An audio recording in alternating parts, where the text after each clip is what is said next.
Hello, my name's Josh. I'm just going to put together a quick screencast for you, just kind of show you a little bit of information about what I do and how I assist my clients in growing their business, right? So I checked out your website here, and it's got some content on it that's not bad. I saw that when I looked at the back end of it, it's a Squarespace site. So there's there's good things about Squarespace, and then there's downsides about Squarespace. The good thing is that it's very user friendly for like people who don't do web design work, right? The downside is that it's not very search engine optimizable, if that makes any sense, right? It's hard to optimize it with search engines in a way where you can improve your rankings better than competition, right?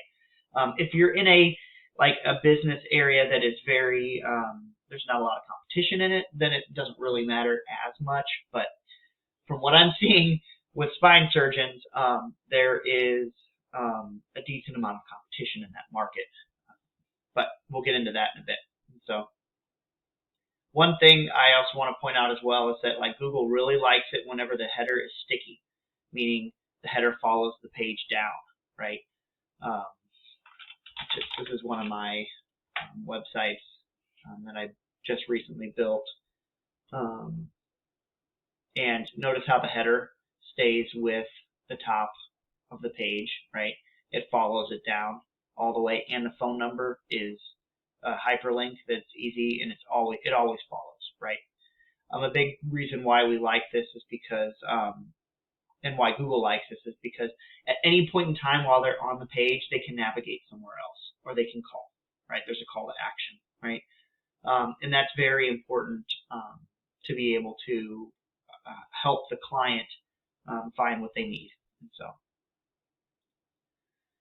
now your top competitor for your area, right, is this ortho. Assuming this Washington University STL.edu page here. This is a very, Washington University Physician. This page is ranking very well, meaning they are doing very well. Now, they do not have a sticky header. So the strange thing is that they must, first of all, it's an .edu, so it has a lot of power on the internet, and it's hard to beat this, it's hard to beat them, but it can be done, especially if they're using old technology, and their old technology is kind of like an older web design build. But one other reason why they're doing really well is look at all this content they've got. Words and words of content. On Word Counter, it says that they've got 1,541 words on that page alone, right? And that page, it has 320 keywords that it's being picked up for by Google. And they're getting on average 328 people to that site per month. And that's 328 unique visits. It doesn't count an IP address more than once, right? So it looks like last month they were doing better. They dropped 406. Last month they had 700 people. And so it's looking like they, based on from what I can tell in my notes, they've not been doing, they did SEO for a little while, and then I guess their contract was up during a certain time, and then it dropped off, and now they're not getting as much traffic, right? Nobody's doing any SEO on it right now. And so, but regardless, we'll just not necessarily focus on that side of it. But on your page, this is looking at the back end of your page. You've got a 403 error, forbidden status code. It's coming from your domain. That's probably somewhere on the back end where this is set up on Squarespace or whatever. And so that's throwing an error to Google, right? Google doesn't like when there are errors, right? You guys are getting 58 people on average per month to your website, right? And that's unique traffic. And it looks like, from what I can see, is for a while there, you didn't have much going on, and then all of a sudden, April of 2021, we started having some movement, right?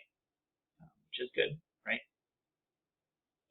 Let means your site's been around for a little while, which builds seniority, right?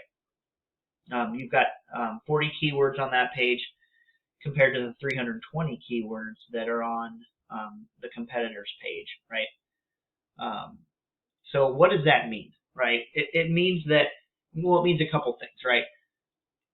If we come to your page here, there's only so much content on here that Google can pick up for,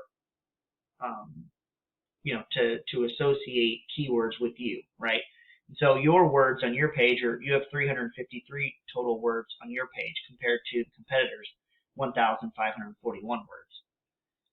If it was me, right, and I was to come into this, first of all, I would be essentially rebuilding the site so that it has not 1,541 words, but 2,000 words, right? Beat the competitor on the number of words, right? And then we build it based on keyword content. So we know one of the keywords that is popular is spine doctor, 7,000 search volume per month. That's nationwide traffic, keep in mind, right? We know that spine surgeon St. Louis, Missouri is a keyword that Google has indexed, and there's approximately 40 people per month, every month looking, right? And these guys here are ranking for it, the competitor. And then orthopedic spine surgeon, which is also a nationwide keyword, has 1,300 people per month. And then we've got spine surgeon, just as a general term, that's also a nationwide keyword, right? 2,200 people across the country, right? Now, the thing that you want to ask yourself is that, all right, like, what is it, is it worth going after those big keywords like that, those generic keywords? Well, yes, it's worth going after it, in part because, right, if somebody does search for a spine surgeon near them, right, spine surgeon near me, let me see, spine surgeon near me is 4,600 people who are looking for that, spine surgeon near me. The reason why that's useful is that if you're already ranking for spine surgeon, it's very often that you will be picked up for spine surgeon near me as well, right? And so it's one of those situations where you got to ask, what would be the best situation here, right? Like, if you also mentioned on the phone that you were cool with like ranking for workers' compensation cases, right? Workers' compensation. We'll just do Belleville, Illinois, because that's where I'm in Belleville, Illinois, right?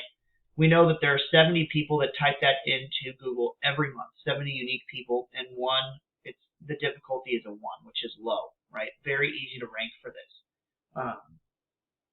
And so the question that we have to ask for here is that, are these people looking for an attorney? Are these people looking for insurance, right? Or are these people looking for a doctor, right?